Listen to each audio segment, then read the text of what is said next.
Somos Iglesia Cristiana El Almendro. Fe, oración y servicio. Hola, ¿cómo están, familia El Almendro? Deseando que para todos y cada uno de ustedes sea una noche de grandes, ricas, abundantes bendiciones. Recordando que estamos en el estudio de la maldad en el corazón del hombre. Y como lo vieron en la carátula del inicio, vamos a hablar acerca de dos patriarcas y de la maldad que hay en el corazón de ellas, porque hubo, ¿no? Bueno, ¿y por qué quiero hablar de la maldad en el corazón de estos dos patriarcas, de Noé y de Abraham? De hecho, la semana pasada me salté y toqué Babel y la consecuencia del olvido, ¿no? El problema que nosotros tenemos tan tremendo de olvidar las cosas, sobre todo cuando son de Dios, ¿no? También el tema de por qué a veces nos da pereza, nos da sueño, el que no nos da la voluntad de buscar a Dios para que se lo vean, también está aquí en el canal.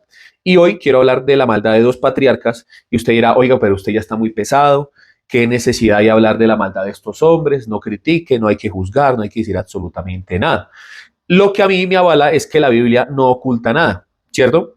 ¿La Biblia oculta algo de algún personaje bíblico? No. De hecho, la Biblia expone, ¿sí? ¿Y por qué la Biblia expone a los héroes de la fe? Porque los héroes de la fe tienen que ser expuestos allí porque la gloria jamás les perteneció a ellos, sino que hubo siempre un Dios, siempre estuvo Jesucristo mediando para que ellos llegaran a los propósitos y finalmente llegara el Salvador. O sea, todos los creyentes deben entender que desde Abraham hasta la llegada de Cristo, todo esto tiene intervención del mismo Jesús, hasta finalizar el libro del Apocalipsis, que es donde nosotros estamos esperando que la segunda venida, ¿cierto? La Escritura dice que toda la Escritura es inspirada por Dios, útil para redarguir, corregir, instruir, a modo de que el varón de Dios sea perfeccionado para toda buena obra. Y dice toda la Escritura. Entonces, aún los errores de estos personajes a mí me van a servir, a usted le van a servir. El problema que nosotros tenemos en la actualidad como iglesia es que no tocamos ese tipo de cosas. Nos gusta como lo sublime, como exaltar al rey David, ¿no? ¿A quién no le gusta exaltar al rey David, no? Pero el rey David, a pesar de que era un hombre conforme al corazón de Dios, a pesar de que el hombre hizo muchas cosas buenas por el pueblo de Israel, y a pesar que el mismo Israel, cuando vino el Señor Jesús, les dijo que él venía en representación y que iba a ser el nuevo Adán, y que no solamente eso, sino que iba a ser un rey superior a David, se mostró como alguien mejor, porque obviamente Cristo fue tentado en todo, pero pues en él no se halló maldad, ¿no? Y cuando nosotros vemos la vida de David, a muchos le encanta cuando derrotó a Goliat, les encanta las hazañas, cuando él iba con sus 300 y acababa con los gigantes, cuando él hizo muchas proezas, incluso como él fue sacado del rebaño del redil y fue puesto como rey de Israel. ¿A quién no le gusta eso? Pero David cometió muchos errores y esos errores nos debe hablar a nosotros de qué hacer cuando nosotros estemos en una situación difícil. Entonces, cuando vamos a tocar a estos dos patriarcas amados, ¿no?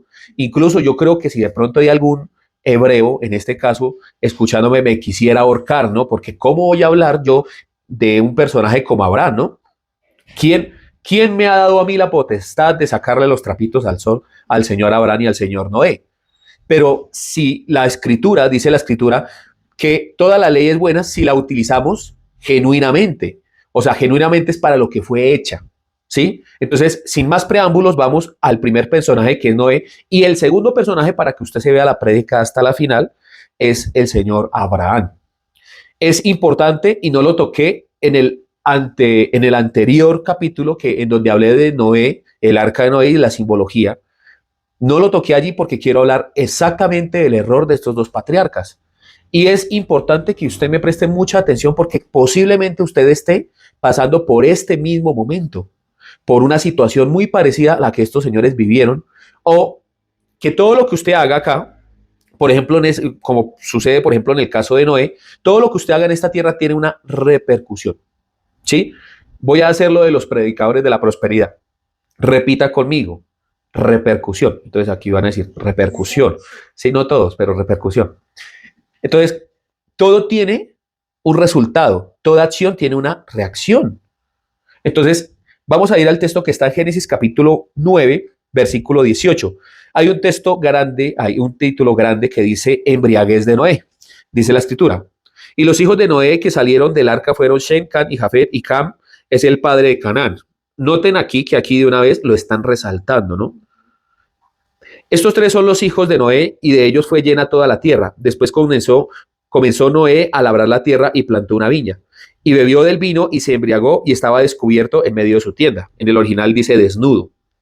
Y Can, padre de Canaán, vio la desnudez de su padre y lo dijo a sus dos hermanos que estaba afuera. Entonces Shem y Jafet tomaron la ropa y la pusieron sobre sus propios hombros y andando hacia atrás cubrieron la desnudez de su padre, teniendo vuelto su rostro, y así no vieron la desnudez de su padre. Y despertó Noé de su embriaguez y supo lo que había hecho su hijo más joven y dijo, maldito sea Canaán, siervo de siervo será a sus hermanos. Dijo más, bendito por Jehová, mi Dios, sea Shem y sea Canaán su siervo. Engrandezca Dios a Jafet y habite en las tiendas de Shem y sea Canaán su siervo. Y vivió Noé después del diluvio 350 años y fueron todos los días de Noé 950 años y murió. Bueno, quiero hablar de varias cosas acá. ¿Sí? Lo primero dice que estos fueron los que repoblaron toda la tierra. Entonces, cuando nosotros entendemos esto, vamos a ver cómo ellos repoblaron y en dónde está la población, en dónde se sitúa, por ejemplo, estas tres poblaciones, porque si ellos fueron los que poblaron toda la tierra, debe haber un rastro de a dónde está toda esa población. Sobre todo la línea. Des en cuenta que en Mateo capítulo 1 se resalta la genealogía de Jesucristo desde Adán hasta cuando viene Jesucristo. Es necesario que usted mire que viene de la casa de David, que fue pariente de Abraham, de Isaac y de Jacob, que fue pariente de Noé y que fue pariente de su hijo Shem. Es importante, la genealogía es importante. Así de pronto usted al leer la Biblia le parezca perezoso, es importante que usted entienda que no es un dato menor, ¿sí? Entonces, lo primero que yo quiero ubicarlos y de pronto en Google usted puede buscar y allí en Google le va a aparecer lo siguiente. Por ejemplo, Shem está en la parte de Arabia, en la parte que era la antigua Mesopotamia, en el arco de Mesopotamia, en donde estaba la antigua Canaán, ¿sí? Y en donde se citó Israel. Allí está Shem. En donde quedó Can, que fue la tribu y fue el hijo que fue maldito y fue puesto a esclavitud. Fue ubicado en su inicio en la parte posterior, en la parte inferior en donde se ubicó Shem, que es Canaán. No estoy hablando de Mesopotamia porque allí fue ubicada Babilonia. Se ubicó en la parte de abajo, estuvo en la parte de Egipto y también en la parte de África, ¿sí?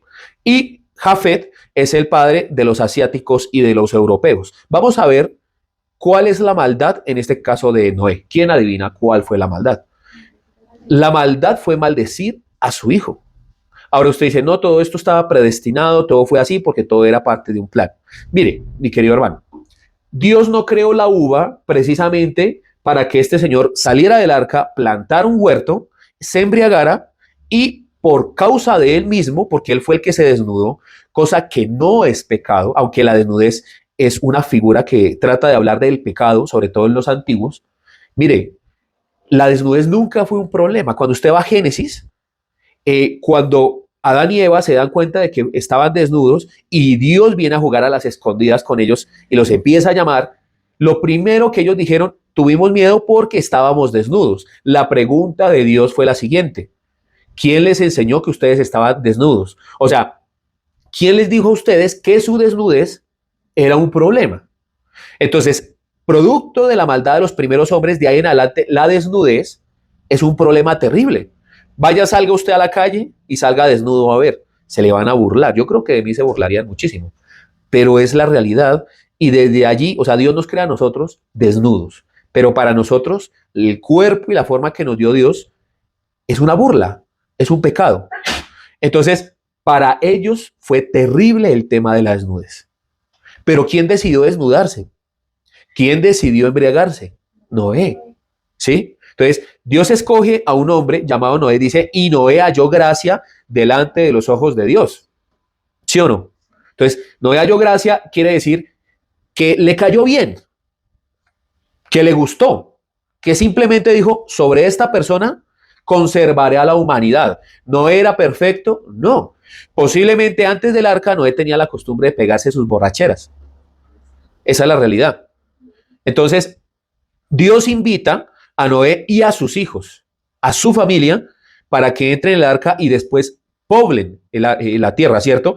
De hecho, cuando usted mira que ellos descienden del arca, Dios los bendice y les dice, no voy a raer más la tierra de la manera en como borré la humanidad, no lo haré, ya no habrá más diluvio, pondré mi arco y ese arco lo estableceré como pacto entre mí y vosotros, y diciéndoles a ustedes de que mi juicio ya no vendrá completamente a raer completamente a la humanidad, valga la redundancia. ¿Qué es lo que yo les trato de decir acá? que Dios los pone allí no con el propósito de que Noé plante una viña, se embriague y después de embriagarse maldizca a uno de sus hijos. ¿Sí? No es el propósito de Dios. Consecuencia de esto, hasta el día de hoy la podemos ver. Esta mañana, y de hecho desde ayer, estábamos con mi esposa mirando unos documentales de un bloguero que va a mirar, por ejemplo, estaba mirando el Egipto, una tierra tan próspera, una tierra que era la envidia, una gran nación en donde el faraón era lo más importante y lo más poderoso, en donde el río Nilo estaba a cargo del pueblo de Egipto. En la actualidad, en ese pueblo, en ese lugar, a pesar de que tienen un gran río, lo que usted mira es pobreza absoluta. En el continente africano, usted mira que hay una esclavitud y una corrupción, hay gente que se muere de hambre, literalmente. Pero adivine por qué sucedió todo esto. ¿Por qué sucede hasta el día de hoy?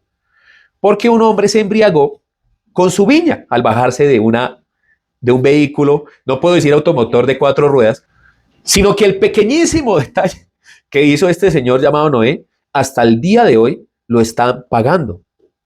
Incluso nosotros aquí en Sudamérica, gran parte, los que conocen un poco la historia, entenderán que trajeron mucho esclavo de África y lo trajeron ¿a dónde? Acá. Y nosotros somos una mezcolanza, nosotros somos unos mestizos. Esa es la realidad. Entonces, lo que usted hace tiene una repercusión.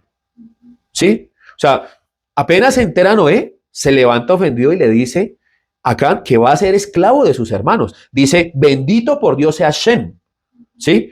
Y lo bendice. Posiblemente Dios ya le había dicho, posiblemente Shem era un hijo amado, o posiblemente él sabría que de él vendría que el Salvador. Noé entendía varias cosas. Dijo, Jafet se ha engrandecido por Dios. O sea, ni siquiera le dio la misma bendición que le dio a quién, a Shem. Entonces le dice, prácticamente lo que le dice, usted va a ser engrandecido. El problema es que Dios engrandezca al hombre. Note el texto. Entonces, cuando usted mira el versículo 26 dice, dijo más, bendito por Jehová mi Dios sea Shem, y Canaán sea su siervo, y engrandezca a Dios a Jafet. El problema es engrandecer al hombre. Cuando usted mira el asiático, la religión que tiene el asiático, que de hecho un dato no menor es que de ahí surgen las 3 principales religiones que hay actualmente en el mundo. Los cananeos, que son los africanos, y los egipcios tienen algo que llama el Islam. Los semitas, que es de donde viene el Salvador, ¿sí? Tienen el judaísmo. Y los de Jafet, que son los de Asia Menor y gran parte del continente europeo, tienen el budismo. De ahí de esos 3, budismo, judaísmo e islam. Entonces cuando usted mira, así está la distribución. Y usted mira que hasta el sol de hoy, los cananeos son explotados. Hasta el sol de hoy, producto de esa maldición, es que Jafet sigue buscando su grandeza. De hecho, el budismo dice que usted mismo puede buscar su grandeza. ¿Por qué? Porque el budismo se basa en las obras. De hecho, para que usted alcance la gran altura, ¿sí? Para que usted alcance esa nirvana, la iluminación, usted lo único que tiene que hacer es hacer el bien y concentrarse en seguir siendo grande, superior. De ahí viene la motivación personal y toda esta cantidad de cosas que en la actualidad vemos del mismo budismo. Entonces, ¿yo por qué les quiero traer esto? Porque es delicado lo que hace este señor. O sea, de ahí en adelante nosotros podemos entender que lo que hace el señor Noé va a impactar y va a traer una consecuencia y lo voy a ver más adelante. Por ejemplo, desde ya les voy a decir una situación que pasó con Abraham en la que tiene que ver mucho Noé. Y usted dice, ¿pero qué tiene que ver? Fueron patriarcas de diferente tiempo. Ya Noé posiblemente no conocía tampoco Abraham no conocía a Noé. Entonces usted, por ejemplo, va a decir, eso no tiene nada que ver. Sí tiene que ver. Porque los antiguos tenían memoria y sabían de dónde vendría su linaje, ¿sí? Entonces, sucede que un día a un hombre llamado Abraham recibe una promesa. Y este hombre recibe la promesa de que de él nacerá un hijo y que de este hijo va a ser de quien vendrá el Salvador. No solamente eso, sino que él va a ser padre de multitudes y no solamente eso, sino que de él va a ser Dios una gran nación y que va a poseer toda esa tierra, ¿sí? El tema aquí, ¿qué es? Abraham desconfía completamente de Dios y Sarai le ofrece a su sierva, a una esclava. Pero adivine de dónde venía esa esclava. Era una egipcia. Y Dios quería conservar el linaje puro. Desde el momento de Adán se empieza a salir una línea en donde está Set. De Set viene un hombre llamado ¿qué? Noé. De Noé viene un hombre llamado Shem. Y de Shem viene Abraham. De Abraham viene Isaac y de Isaac viene Jacob. De ahí viene Israel y de allí proviene el Salvador. Entonces, Dios le dice a Abraham, le voy a dar un hijo y él va a ser padre de multitudes, pero toma a la esclava porque desconfió completamente de la promesa de Dios. Dios nunca le ofreció a la esclava, porque el libre no reinará juntamente con el esclavo. El esclavo no está para reinar. La bendición que le dio Noé estaba por Shem. Jamás fue por sobre la esclava. Jamás fue por sobre Can. Y esta señora llamada Agar es descendiente de los cananeos, que son los egipcios. Entonces Dios le dice a Abraham, de él no va a nacer la gran nación que yo te prometí ni el Salvador. Van a ser de un hijo que va a nacer de ti. Y es que de paso vamos a empezar a hablar de Abraham. Pero ¿cómo vieron esto? ¿Tiene repercusión lo que dijo o no dijo? ¿O no tiene repercusión? Claro que sí. Entonces Dios le dijo, no va a heredar de ahí, sino que va a heredar un hijo tuyo, de tu simiente, de tu esperma. Tu mujer va a dar un hijo. Entonces ahí es donde está el problema de nosotros. ¿Por qué? Porque nosotros tenemos el corazón de Noé y tenemos el corazón de Abraham, pero lo importante es ver de que Dios llama a estos dos personajes y a pesar de lo que ellos hicieron, Dios se mantiene fiel. Y lo mismo promete Dios para aquella persona que recibe a Jesucristo. Es necesario que usted entienda esto. A ver, vamos a hablar ahora de Abraham. Hay unos capítulos más adelante, después de la Torre de Babel. La Torre de Babel está en el capítulo 11, pero finalizando el capítulo 11, usted empieza a ver en el versículo 27 que empieza a nombrarse el nombre de Abraham, un descendiente de la línea de Shem. Entonces, desde el versículo 27 hasta el versículo 32, usted mira de dónde salió Abraham. Abraham sale de Ur de los Caldeos y llega a Harán. Y en Harán es donde Dios le hace el llamado a Abraham. No fue precisamente en Ur de los Caldeos. Aún así, Dios permitió que fuera sacado de Ur de los Caldeos y más adelante va a nombrar ahí, yo fui el que te saqué de Ur de los Caldeos. O sea, Dios de antemano ya tenía un propósito con Abraham, ¿sí? Entonces, en el texto de Génesis, capítulo 12, usted puede encontrar el llamamiento de Abraham, ¿no? Y usted mira lo siguiente, Génesis, capítulo 12, del 1 al 7, vamos a leer. Pero Jehová había dicho a Abraham, vete de tu tierra, de tu parentela y de la casa de tu padre a la tierra que te mostraré, y haré de ti una nación grande y te bendeciré y engrandeceré tu nombre y serás bendición. Bendeciré a los que te bendijeren y a los que te maldijeren maldeciré y serán benditas en ti todas las familias de la tierra. Y se fue Abraham como Jehová le dijo, y lo fue con él, y era Abraham de edad de 75 años cuando salió de Harán. Tomó pues Abraham a Sarai su mujer y a Lot, hijo de su hermano, tengan muy presente que se menciona varias veces a Lot, y todos sus bienes que habían ganado a las personas que habían adquirido en Harán y salieron para ir a tierra de Canaán y a tierra de Canaán llegaron. Y pasó Abraham por aquella tierra hasta el lugar de Siquén, hasta en la encina de Morrí, y el cananeo estaba entonces en la tierra. Vea, ustedes cuando leen el texto, usted mira que hacen un hincapié en Lot. ¿Por qué? Porque en el primer capítulo Dios le dijo a él, vete de tu tierra y de tu parentela. Pero ¿le hizo Abraham caso a Dios? No, le hizo caso a medias. ¿Cómo le hizo caso? Dijo, voy a salir de la tierra, voy a apostar por ese Dios que se me presentó. Voy a salir de mi tierra y voy a creerle porque voy a ir a una tierra que yo no conozco, que Él me va a dar a mí. ¿Sí o no? Pero el tema es el siguiente, llevó a su sobrino Lot. La pregunta es, ¿por qué lo lleva? Porque él era ya un hombre viejo y él no le creía a Dios en cuanto a la descendencia. Entonces dijo, listo, yo no puedo, antiguamente las culturas eran así, listo, yo no puedo de mí no podrán hacer un hijo, porque yo ya estoy viejo, pues mi mujer ya como que no, tampoco. Y pues en realidad de mí no van a hacer nada. Entonces voy a llevar a mi sobrino, que él me va a dar a mí hijos y me va a dar a mí descendencia de la misma casa de mi padre, ¿sí? Entonces, ¿cuál es el tema? Que desobedeció. Ahí podemos ver la maldad en el corazón de ¿quién? de Abraham.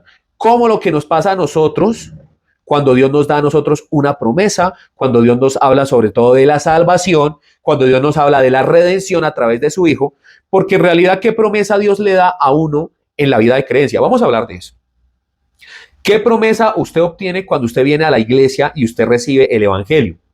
Primero, lo más importante, que es en lo que menos hace hincapié la iglesia en la actualidad, es en la salvación.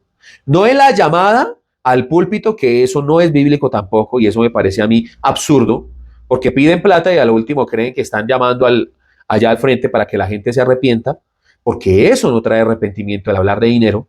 Lo que Dios insta es que se hable del arrepentimiento, del problema que tiene Dios con los hombres y de la forma en la que Él viene a hacer un convenio, una paz, y eso es a través de Jesucristo. Entonces, cuando usted viene a la vida de creencia, la primera bendición y más grande con lo que usted puede contar es con su salvación. Su salvación tiene que ser una seguridad porque es por gracia y es a través de la fe, y la fe es la certeza de lo que se espera, la convicción de lo que no se ve. Usted tiene que tener certeza y convicción de su salvación. Lo segundo que usted puede entender es que Dios va a estar con usted todos los días hasta el fin del mundo. Está prometido eso, ¿sí o no? Y después del mundo también, porque usted empieza a ser eterno y usted le ha entregado su vida a Él, ¿ok? Por otro lado, que toda bendición material, física, de todo tipo de bendición, cualquier cosa que usted necesite, son una añadidura. ¿Sí? Entonces, ¿qué es lo que Satanás se centra en desviar? Es la pregunta que yo quiero que usted se haga el día de hoy. ¿Satanás está interesado en desviarle a usted la añadidura, que es la bendición material? No. Satanás está interesado en desviar las dos primeras. Darle a entender a usted de que usted no es salvo y de que lo que prometió Dios es falso. Y darle a entender a usted de que Dios a usted ya lo abandonó. Entonces, ¿qué hace Satanás? Lo enfoca a usted en lo material, en lo físico. ¿Sí o no? Entonces, cuando usted mira este juego que empieza a hacer Abraham con Dios, y digo juego porque es así, ¿usted sabe cuántas veces Dios tuvo que recordarle a Abraham la promesa de que iba a tener un hijo? Vamos a verlo. Génesis capítulo 12 empieza del versículo 2 al versículo 3, usted empieza a ver la primera parte de la promesa. Dice, y haré de ti una nación grande y te bendeciré y engrandeceré tu nombre y serás bendición. Bendeciré a los que te bendijeren y a los que te maldijeren, maldeciré, y serán benditas en ti todas las familias de la tierra. Esa es la primera parte, la primera vez que le da una promesa, ¿sí o no? Vamos a Génesis capítulo 13, versículo 15. Una página más adelante. Cuando usted ve aquí, porque toda la tierra que ves la daré a ti y a tu descendencia para siempre, y haré tu descendencia como el polvo de la tierra, que si alguno puede contar el polvo de la tierra, también tu descendencia será contada. Nuevamente le está hablando de la descendencia y de la promesa. Vamos a ir a Génesis capítulo 15, versículo 4. Luego vino a él palabra de Jehová diciendo, no te heredará estoy hablando del hijo de su criado Eliezer. Dice, luego vino a él palabra de Jehová diciendo, no te heredará sino un hijo tuyo será el que te heredará. O sea, vuelve y le recuerda la promesa. Y de hecho, cuando usted mira todo el contexto del capítulo 15, le está reafirmando que de él van a ser una gran descendencia. Vamos a otro texto, Génesis capítulo 17. Y allí en Génesis capítulo 17 dice, la circuncisión, señal del pacto. Nuevamente se la parafraseo porque todo el capítulo le está diciendo que haré un nuevo pacto con usted, Abraham. Ahora el nuevo pacto va a tener una condición. No solamente usted, sino todos los que vengan después de usted van a tener un requisito que será la circuncisión. Voy a hacer un paréntesis acá. ¿Por qué le pide que se circuncide? Para que crea. Porque cuando usted mira, de hecho en el texto, la circuncisión cumple un papel muy importante, porque en la circuncisión usted mira la necesidad que tiene Dios de mostrarle a Abraham que es necesario que él se circuncide para que en el momento en el que vaya a tener relaciones sexuales con su esposa, él ya no se mire el prepucio y crea en ¿qué? En la promesa. Que recuerde la promesa. Y dice, y esta será una señal del pacto. Cuando usted mira el capítulo 17 completo, dice, y esta señal será una señal del pacto que yo a usted le voy a dar descendencia. Hasta aquí varias veces ya se lo ha repetido, ¿sí o no? Varias veces le dice, definitivamente, hermano, le voy a dar un hijo. Pero Dios se tarda. Cuando el llamado tiene 75 años, Aquí vemos que tiene 90 años más adelante y viene y se presenta con 3 varones. Capítulo 18, versículo 13 en adelante, usted empieza a ver otra aparición, otra cristofanía en donde se aparece 3 varones. No sabemos qué forma tenían, no sabemos si eran ángeles, son representación de Dios. Lo cierto es que vuelven y le dicen, le vamos a dar un hijo. Producto de esto, la incredulidad completa de Abraham, y producto de esto es que Sara, que después viene Sarai, que después se convierte en Sara, empieza a burlarse, porque dice, aún yo, ya después de que se me menguó la costumbre que tenemos la mujer de la menstruación, aún así Dios me va a dar hijos, y empezó a reírse. Los seres que visitaron en ese momento a Abraham dice, ¿por qué su esposa se está burlando al otro lado? No creyendo que la promesa que le estamos dando es veraz. Por lo tanto, el hijo que vendrá será llamado Risas. Por eso el nombre de Isaac es Risas. Entonces, cuando usted mira, Dios le insiste, le vuelve a insistir, le sigue insistiendo, pero Abraham no creía. Entonces, primero saca a su sobrino, y usted mira que cuando saca a su sobrino, con el sobrino hay una cantidad de problemas. De hecho, cuando ya Abraham era rico, también Lot se enriqueció al lado de Abraham. Y se empezaron a pelear los pastos y la ganadería porque la tierra para ellos dos era muy pequeña. Y note esto que sucede. En ese momento Dios quería que Abraham estuviera solo, y se lo voy a demostrar. Se agarran, Abraham y Lot, de hecho se agarraron, fueron los siervos de ellos dos, los pastores, y lo primero que hace Abraham es decirle a Lot, la tierra está delante de ti, escoja la mejor parte. Entonces dice la escritura que Lot ve una hermosa llanura, que era donde estaba ubicada pues Sodoma y Gomorra, y dice, mire, esta llanura es hermosa, tiene los mejores pastos. Cuando usted mira todo esto, usted mira que a Abraham le tocó un peladero. Le tocó un peladero horrible. ¿Quién escogió la mejor parte? Lot. Entonces Lot dijo, no, pues yo me voy para allá. Esta es la mejor parte, pues qué conveniente, ¿no? Abraham dijo, no hay ningún problema. Todo está bien. No hay ninguna circunstancia, yo no me voy a poner bravo con usted. Créame que yo, honestamente, no tengo ningún problema con esto. ¿Y qué hace Dios después de que se separa Lot de Abraham? Vuelve y se le aparece. Y le dice, aparte de que le recuerda la descendencia que le va a dar, le dice, mire a donde usted está, desde tal parte a tal parte, mire del norte al sur, mire todo lo que usted ve, toda esa tierra yo se la voy a dar a usted. ¿Pero por qué pasa esto? Porque Dios no necesitaba al agregado llamado Lot.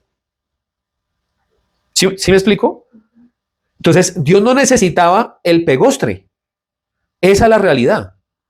El problema somos nosotros, que nosotros al tratar de exponer nuestra necesidad tratamos como de idear estrategias. O sea, me explico. Dios no necesita que usted le ayude. ¿Sí? Por ejemplo, les voy a poner un ejemplo de que Dios no necesita definitivamente la ayuda suya. Le hago yo a usted una pregunta. ¿En qué momento el Señor Jesús, para que usted recibiera salvación, le pidió consejo a usted? ¿En qué momento el Señor Jesús habló con usted para ver si de pronto usted era salvo o no? O si usted le daba un consejo para darle a usted salvación. ¿Notan que Dios no necesita de usted? El problema es que nosotros creemos que Dios necesita de nosotros y de nuestra opinión. ¿Qué otra cosa? ¿Dios necesitó a Abraham? No. De hecho, ¿qué hizo Dios? Dios lo que hizo es esperar a que Abraham acabara todos sus recursos. O sea, primero, permitió que su sobrino se alejara. Segundo, permitió que ya estuviera muy viejo y que no tuviera ninguna alternativa ni ninguna forma de poder tener hijo. Tercero, permitió que a su mujer, a Sarai, se le secara la costumbre de las mujeres y no pudiera más menstruar. O sea, este señor completamente estaba cerrado para que él pudiera heredar la bendición. Y eso precisamente es lo que hace Dios. Espera hasta que usted no pueda tener un esfuerzo más. ¿Por qué? Porque mientras Abraham tenga fuerza, mientras Abraham pueda tener a alguien que le pueda dar descendencia, mientras Abraham haga las cosas a su manera, Dios no puede hacerlo. Inmediatamente se aleja Lot, Dios le aparece a Abraham nuevamente, le dice, le voy a dar toda esta tierra. Pero yo creo que Abraham entendió, no necesito gente agregada en este caso. Soy yo el que le deben decir. Pero a nosotros no nos gusta eso. A nosotros nos gusta la sensación de poder manejar la bendición y poder depender de la bendición, pero por esfuerzo propio. Pero Dios nunca necesitó de usted para que usted fuera salvo. Eso es algo que usted tiene que entender. Usted nunca se ganó la salvación, pero usted duda de perder algo que usted nunca ha ganado. El legalismo lo hace dudar a usted de que usted puede perder la salvación. Pero ¿cómo puede perder usted algo que usted nunca ganó?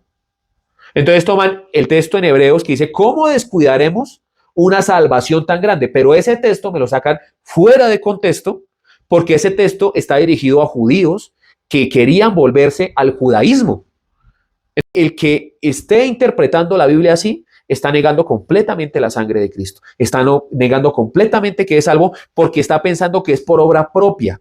Como dijo por ahí una hereje que anda por ahí suelta, que Dios hace el 60% y nosotros el 40%. Es como si Dios nos preguntara a nosotros si queremos hacer un porcentaje o si Dios nos permitiera a nosotros hacer un porcentaje para ser salvos.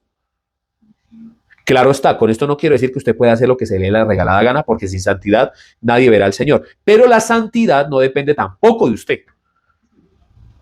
Si la santidad dependiera de usted, usted nunca hubiera necesitado que viniera Cristo.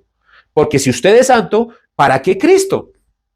La santidad es depender de la obra redentora de Cristo y de que Cristo haga la obra en nosotros, de que cambie el corazón de piedra y lo convierta en carne, de que vuelva el corazón del Padre sobre los hijos y de los hijos sobre los padres y de que traiga sobre nosotros un arrepentimiento. Nunca Dios ha necesitado de la ayuda de ningún ser humano. Pero hay seres humanos, sobre todo las iglesias legalistas, que creen que a través de las normas el ser humano se salva. El cumplimiento de la Torá depende de Cristo en la vida del creyente. Si el creyente trata de cumplir la ley fuera de Cristo, está negando la eficacia del sacrificio. Amén. Datos importantes. Cuando Dios manda a Abraham a que sacrifique a su hijo Isaac, lo hace en un monte llamado, o en una región que se llama Moriah. ¿Sí? En Moriah, David sacrifica. En Moriah, Salomón establece el templo. Y en la región de Moriah es donde es sacrificado Jesucristo. Dato importante. Eso sí, quiero hacer una aclaración porque de pronto usted me va a decir, pero no fue en el mismo monte. No, estoy hablando de la región. Moriah es una zona montañosa, en un monte. De hecho, cuando usted mira Génesis capítulo 22, usted va a encontrar algo importante allí. En el versículo 1 dice, aconteció después de estas cosas que probó Dios a Abraham y le dijo, Abraham, y él respondió, heme aquí. Y dijo, toma ahora a tu hijo, a tu único Isaac, quien amas, y vete a tierra de Moriah y ofrécelo allí en holocausto sobre uno de los montes que yo te diré. O sea, sobre uno de los montes. No dijo cuál de los montes. ¿Sí? Ahora, en la actualidad tratan de establecer un templo que es donde está la disputa entre cristianos, islámicos y judaizantes. Allí está lo que queda del muro de los lamentos y se supone que el muro que era el templo de Salomón, ¿no? Que era uno de los muros. Pero mi querido hermano, eso no está puesto con una precisión exacta. De hecho, hay muchos que dudan porque dijeron que eso fue derrumbado completamente. ¿Sí? Pero bueno, digamos que sí es así, que ese es un muro santo y que usted debería poner allí su plegaria. Mi querido amigo, hermano, allí no fue crucificado el Señor Jesús. El Señor Jesús fue crucificado en el monte Gólgota, pero está en la región de Moriah. Y cuando usted mira la importancia de esto, mire, esto es hermoso porque cuando Abraham extiende la daga sobre su hijo, Dios lo detiene y le provee un cordero que está enredado en un zarzal, en un grupo de espinas, enredó el cordero. Y adivine qué le colocan al Señor Jesús en la cabeza: una corona de espinas. La corona de espinas está hecha del zarzal. Cuando usted presta atención a estos detalles, usted se va a dar cuenta de que todo tiene una intención. ¿Sí? ¿Y por qué hablo yo de esto? Porque Dios trató toda la vida con Abraham. Toda la vida. De hecho, Abraham nunca recibió la tierra prometida. Hebreos capítulo 11, versículo 8. A mí me encantan estos textos porque en realidad muestran el verdadero significado de lo que usted tiene que tener en su corazón. Porque si usted va a una iglesia, mi querido hermano, tiene que comerse esto. No es si a usted se le da la regalada gana, es que le toca. O sea, si usted dice, yo soy creyente, soy hijo de Dios a través de Jesucristo, obedezco la norma de Dios, usted tiene que tener este pensamiento. Esto se lo tiene que comer usted. Usted va a decir, ay, usted está siendo muy exagerado, eso no puede ser. Sí, hermano, se lo tiene que comer. Hebreos capítulo 11, versículo 8. Por la fe Abraham, siendo llamado, ofreció para salir al lugar que había de recibir como herencia y salió sin saber a dónde iba. Por la fe habitó como extranjero en la tierra prometida, como en tierra ajena, morando en tierras con Isaac y Jacob, coherederos de la misma promesa, porque esperaba la ciudad que tiene fundamentos, cuyo arquitecto y constructor es Dios. ¿Cómo así? O sea que Abraham esperaba algo que no era terrenal. Abraham entendió de que había algo más grande que poder recibir una tierra. ¿A usted no le parece raro la forma en la que negoció Abraham con Lot? Escoja la mejor parte. ¿No le parece raro? Mire esto. A Abraham no le importó escoger la tierra seca. Y le voy a decir por qué. Porque para Abraham lo importante era esperar una ciudad cuyo arquitecto y fundador es Dios. O sea, él dijo, si yo me voy para allá, para cualquier lado, así esté yo en un desierto, porque de hecho cuando usted va a la tierra prometida llamada Canaán, usted lo único que va a encontrar es arena, hermano. ¿Qué hay allá? Arena, desierto. La mejor parte era el arco de Mesopotamia, que fue donde se estableció Babilonia. Pero todo eso era desierto. De hecho, allá queda Arabia. Dígame una cosa. ¿Qué pensaba Abraham? No importa, así yo habite en el desierto, así yo habite en tiendas, yo espero una ciudad que es diferente llamada Sión. Yo espero la ciudad cuyo arquitecto y fundador es Dios. Pero para que Abraham llegara a ese entendimiento y a esa revelación, mi querida, porque eso sí es revelación, no como las bobadas que en la actualidad enseñan en las iglesias, en donde Dios me reveló la palabra y me dijo que yo iba a tener carro, casa y beca, y en donde a un hermanito Dios le dijo que construyera una bodega, porque allí en esa bodega Dios le iba a enviar los carros del año, un Rolls Royce, un Jaguar, un Ferrari, y el tipo termina diciendo, ¿y saben qué es lo más loco? Que ya la construí, necesito que diezmen y ofrenden. A eso le llaman revelación. Yo a eso le llamo estupidez, pero la revelación verdaderamente es entender que en su vida de creencia, por eso le digo yo que se lo tiene que comer, se lo tiene que masticar y pasar. Es que usted no debe esperar algo verdaderamente importante aquí en la tierra. Mire, Abraham fue prosperado, fue rico. O sea, Dios no tiene problema con enriquecerlo a usted. ¿Con qué tiene Dios problema? Con que su centro sea la riqueza. Usted puede hacer negocios, puede emprender, puede trabajar. Dios no tiene problema con eso. ¿Cuándo se convierte esto en un problema para Dios? Cuando usted no ha entendido que usted no le pertenece a este mundo. Y que usted no ha entendido que usted también tiene que esperar lo mismo que Abraham. Una ciudad cuyo arquitecto y fundador es Dios. Porque aquí lo que tenemos es una cantidad de corrupción. Esa es la realidad. Pero Abraham pasó muchísimo, muchísimo para poder llegar a ese entendimiento. Tuvo que perder muchas cosas. De hecho, usted mira que después lo de secuestrado por unos reyes que estaban en guerra contra Sodoma y Gomorra y lo rescata y ahí sí definitivamente le dice, no, hermano, chaito, ya entendí que por aquí no era. Pero después pasa el acontecimiento de Agar y ahí viene otra maldad, terrible maldad, digo yo, porque empieza él a tener un pensamiento terrible y es que Dios ya no va a cumplir la promesa. Entonces dice, no, yo cómo voy a tener, mire lo viejo que estoy y ahora qué hacemos y aparece la lumbrera de su esposa. Es una lumbrera increíble, mejor dicho, ahí sí es que esta mujer se pegó un cabezazo de esos cabezazos increíbles. Es muy astuta esta mujer. Y le dice, no, pues le voy a dar a mi sierva, a la esclava. Tenga un hijo con ella. Y pues obviamente el señor ni corto ni perezoso le hace caso. Producto de esa relación sentimental nace Ismael. Y hasta el sol de hoy, los ismaelitas le hacen guerra completa al pueblo hebreo. Esa es la realidad. Si hubiera evitado este problema, ¿usted qué dice? Claro que sí. Se hubiera evitado este problema. Pero ¿qué hizo este señor? No le creo a Dios.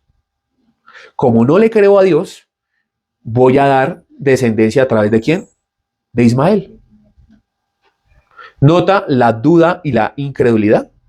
Pero a nosotros nos encanta escuchar las historias bonitas de Abraham. Y tenemos hasta canciones, ¿no? El padre Abraham tiene muchos hijos, yo soy uno, tú también. Alabemos todos al Señor, mano derecha, mano izquierda. Y nos encantan esas canciones. Pero Abraham la embarró feo. Entre Noé y Abraham no sé cuál fue la peor embarrada. Se están peleando la embarrada del siglo. ¿Sí? Y Dios no les borró la embarrada. De hecho, Dios miró a Agar, que fue abandonada porque la pobre no tenía culpa, y Dios se apiadó de ella y le dice, de ese hijo haré un gran pueblo. De ese hijo. Y de hecho, el problema con ellos viene de tiempo, de mucho tiempo atrás. ¿Por qué? Porque el ismaelita también reclama el derecho de ser descendiente de Abraham. Ellos le llaman Ibrahim. Ese es el tema. Y se agarran con los otros por la tierra. Hasta el sol de hoy, allá hay un conflicto y usted puede ver gracias a quién es ese conflicto. Yo no puedo decir que es culpa de la mujer completamente, pero sí es culpa de la mujer. Yo no puedo decir que Abraham se salva, porque Abraham es el sacerdote y él tenía la decisión.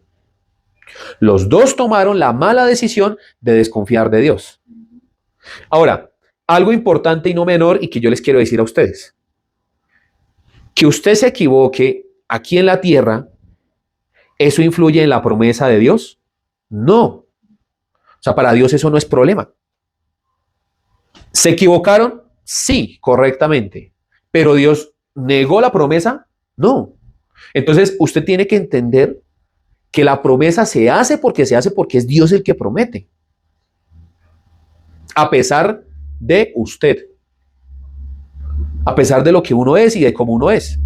Entonces, si Dios a usted le ha prometido salvación y usted es un cafre, o si usted es una princesita de Dios que se la pasa equivocándose todos los días, no se preocupe.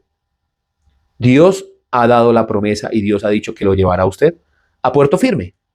¿Cómo puedo yo también mostrar eso en el Nuevo Testamento? El Señor Jesús tiene a sus 12 mechudos y de hecho tiene a un gran público que les dice, pasemos al otro lado. Pasen al otro lado y allá nos vamos a ver. Y en la mitad de la tormenta, cuando se desata una gran tormenta, ¿qué pasa? Aparece el Señor Jesús caminando por encima del mar y les dice a ellos, soy yo, no teman, hombres de poca fe. Hubo un intrépido llamado Pedro y le dice, maestro, si eres tú, ordena que yo vaya allá. Y él le dijo, venga, alcanzó a caminar unos pasos y se hundió. El Señor no lo dejó hundir. El tema que es que a pesar de que ellos no le creyeran completamente a Dios y de que cometieran muchos errores, incluso de que lo fueran a abandonar en el último momento, el Señor los llevó al otro lado de la orilla. Si fuera usted o si fuera yo los dejo ahogar porque yo ya sé que me van a negar en la cruz. Es así, yo los dejo ahogar. Pero como Él es un Dios que cumple las promesas, gracias a Dios no es como yo. Entonces, usted puede entender de que gracias a Dios es que nosotros tenemos seguridad. Si usted no pudiera tener seguridad en su salvación, ¿en qué tipo de Dios usted creería?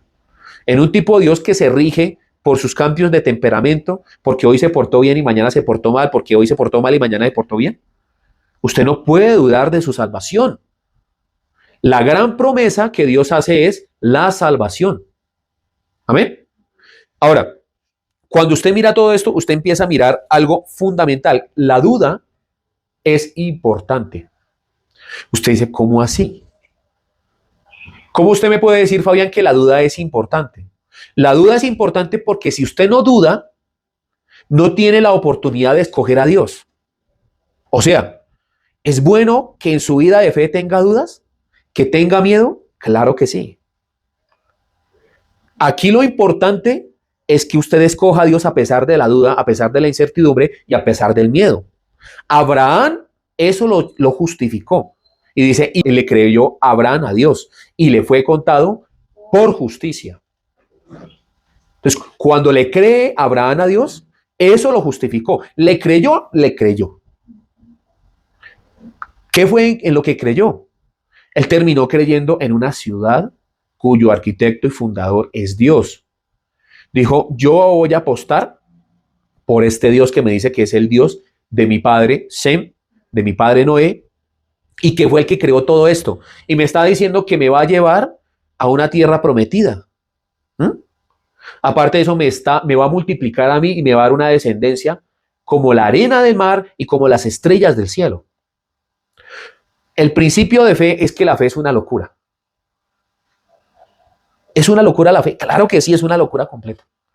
Dígame una cosa, ¿no le parece a usted una locura que un señor de 90 años pueda tener un hijo y que de él nazca una gran generación? Es una locura que una mujer que ya no pueda tener su menstruación pueda ser madre de multitudes. Es una locura que Dios utilice a un hombre viejo para liberar a un sobrino. Es una locura que Dios utilice a un hombre como estos para que de él se establezca una promesa y venga una gran nación y de allí venga el Salvador. Es una locura. Ahora, si Dios le está diciendo que usted es salvo, eso también es una locura. Por eso es que la fe que nosotros tenemos los creyentes es una locura para el mundo. Es una locura. Es una locura. Es tan locura que a veces no le prestamos ni atención. Es tanta la locura que nos da pereza, nos causa flojera escuchar a predicadores y entender de que somos salvos. Es una locura que uno como predicador le diga al mundo que tiene que arrepentirse y hacer pacto de paz con Dios. Obviamente el pacto no proviene del hombre, sino que tiene que aceptar el pacto de Dios y entender de que nosotros somos salvos por gracia, gratuitamente, pero tiene que haber el arrepentimiento. Es una locura completa que nosotros vivamos en este mundo creyendo en un Dios que no vemos. Es una locura completa de que creamos que este es el libro de su palabra. Es una locura completa que estemos reunidos acá. Todo es una locura. Pero la fe no tiene nada de acuerdo. Hay cosas en la fe que tienen una razón y que eso nos debe llevar a algo lógico. Pero la fe en todo este cuento en el que estoy yo metido y están aquí mis hermanos y allá ustedes al otro lado que me están viendo, es una locura. Nunca Dios ha hecho algo cuerdo. Y la duda es importante. Usted piensa que lo más importante es lo que está aquí en la tierra. Hay un salmo que hoy me compartió mi esposa, es el Salmo 16. Este salmo es muy bonito. Yo lo había leído, pero no lo había comparado a la historia de Abraham y quiero suponer que cuando David, porque David fue el que escribe este salmo, se supone que fue David, o se le atribuyó a David o a la persona que escribió este salmo, posiblemente haya leído la vida de Abraham, ¿sí? Supiera la vida de Abraham. Y esa vida de Abraham motivó su fe. Tanto es así que mire lo que dice el Salmo. Salmo 16, versículo 1. Guárdame, oh Dios, porque en ti he confiado, oh alma mía, dijiste a Jehová, tú eres mi Señor, no hay para mí bien fuera de ti. Para los santos que están en la tierra y para los íntegros en toda mi complacencia, se multiplicarán los dolores de aquellos que sirven diligentes a otro Dios. No ofreceré yo sus libaciones de sangre, ni en mis labios tomaré sus nombres. Jehová es la porción de mi herencia y de mi copa. Tú sustentas mi suerte. Las cuerdas me cayeron en lugares deleitosos, y es hermosa la heredad que me ha tocado. Bendeciré a Jehová que me aconseja, y aún en las noches me enseña mi conciencia. A Jehová he puesto siempre delante de mí, porque está a mi diestra, no seré conmovido. Se alegró por tanto mi corazón, y se gozó mi alma, mi carne también reposará confiadamente. Porque no dejarás mi alma en el Seol, ni permitirás que tu santo vea corrupción. Me mostrarás la senda de la vida, en tu presencia hay plenitud de gozo, delicias a tu diestra para siempre. Mire que habla de la vida eterna, habla de la herencia. Lo hermoso de la herencia. Mire, Abraham no pudo poseer la tierra. Pero Abraham dijo, en este peladero Dios me va a sostener, Dios me va a bendecir. No importa en la situación en la que usted esté, tiene que creer que Dios le ha de bendecir. No importa en qué situación, en qué circunstancia, lo más importante es creer en que Dios dijo que así va a ser. Mi porción y mi herencia es Jehová. Pero en la actualidad la porción y la herencia para más de un creyente es el apóstol de turno, el profeta de turno, el que le dice que le va a dar carro, casa y becas y diezma y ofrenda. O si hace un pacto. ¿Notan la locura del evangelio de la prosperidad? Es interesante ver cómo la Biblia aclara estos temas. Mi porción es Jehová. Yo creo que un hombre como David entendía que fue perseguido por el anterior rey, o sea, llamado Saúl, que fue perseguido por gigantes, que fue perseguido aún por su propio hijo, y entendió que las riquezas no eran importantes. De hecho, cuando le fueron a quitar el reino, él dijo, todo está allí. Él mismo salió. No trató de resistirse, dijo, pues si mi hijo va a quedarse con esto, que lo tome. ¿Qué tenían ellos en mente? Tenían una ciudad cuyo arquitecto y fundador es Dios, una ciudad celestial. Pero mi amigo, usted que trata de desesperarse por tratar de obtener lo material aquí en la tierra, no le digo yo que no es bueno trabajar ni nada de ese tipo de cosas, porque después se me van a ir a vender manillas a la salida de una universidad, de verdad, y se van a poner a vestir como hippies y no van a hacer absolutamente nada. No, yo lo que me refiero es que su corazón no debe estar puesto en las riquezas y entender que simplemente es una añadidura. Como lo dije, usted cuando viene a la iglesia viene a entender que usted es salvo gratuitamente y para siempre. Usted ya empieza a ser un ser eterno. Segundo, de que Dios va a estar con usted todos los días hasta el fin del mundo. Y tercero, que las bendiciones materiales son añadidura. No hay otra cosa. Pero si usted pone las bendiciones materiales, como primero usted empieza a tener un Señor y un Dios completamente diferente. Y usted no puede servir a Dios y a las riquezas. Su santidad, sin la que nada podrá ver a Dios, no depende de usted, sino depende de Cristo en la figura que viene a ser Él en su vida, en la esencia que viene a ser Él en todo su comportamiento, en la forma en la que usted piensa.